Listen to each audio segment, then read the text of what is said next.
Alright, so I want to answer some questions that came into my inbox recently, and these both pertain to building earth wall buildings in Florida. I've done a good bit of work now in Florida, and so I get a lot of questions coming to me from people who either live in Florida or are planning to move to Florida and want to build either a cob home or an earth wall building. So the first question here,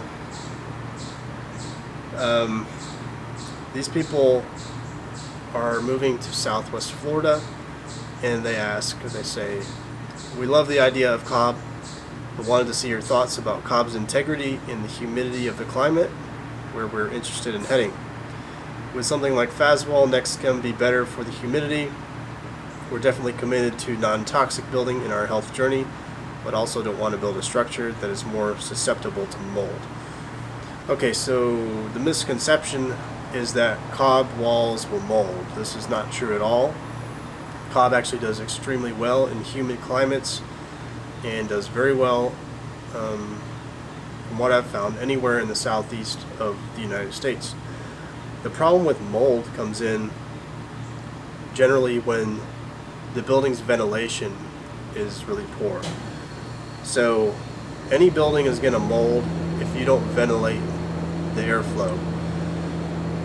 And a lot of people refer to stories where they hear of cob walls molding or water dripping down the walls, crazy things like this.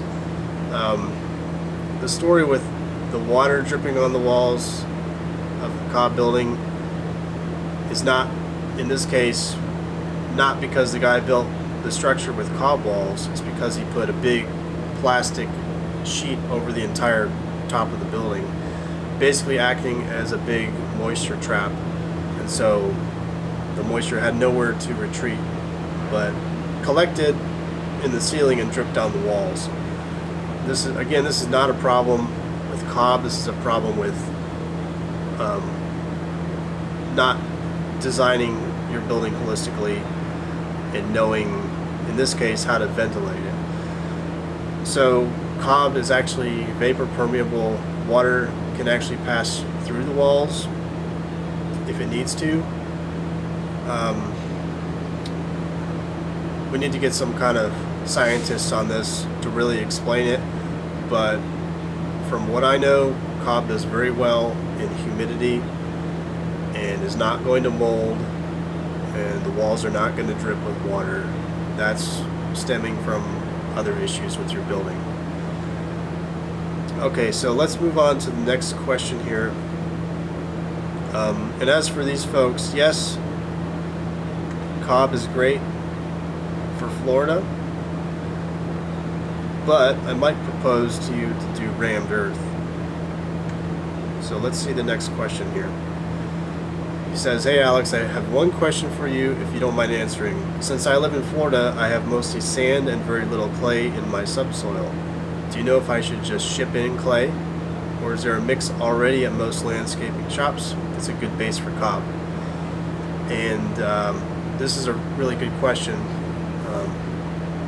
So anybody that is probably south of Jacksonville, Florida, which is North Florida, pretty much near the border with Georgia, if you're south of there, you're going to have a really hard time finding adequate clay-rich soil for cob.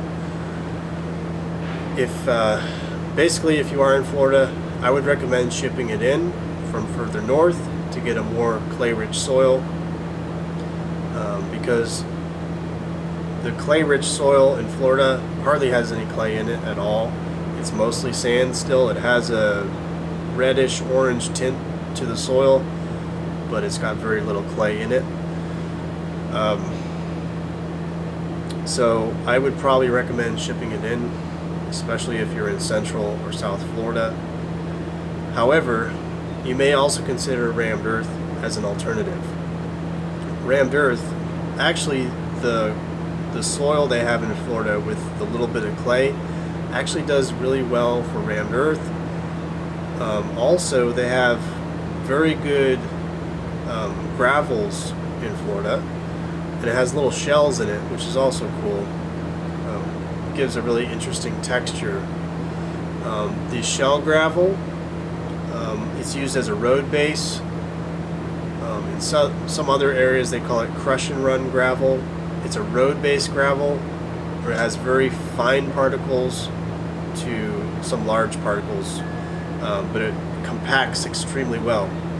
So this works really well for rammed earth. It also has a gray color to it, so it's very easy to tint or pigment to whatever color you want. If you want to make every layer a different color, it's easy to do with that shell gravel or road-based gravel. So these are my my answers to these questions. I hope it helps you guys, and I hope this has helped some of you out there who may be considering building a cob or rammed earth structure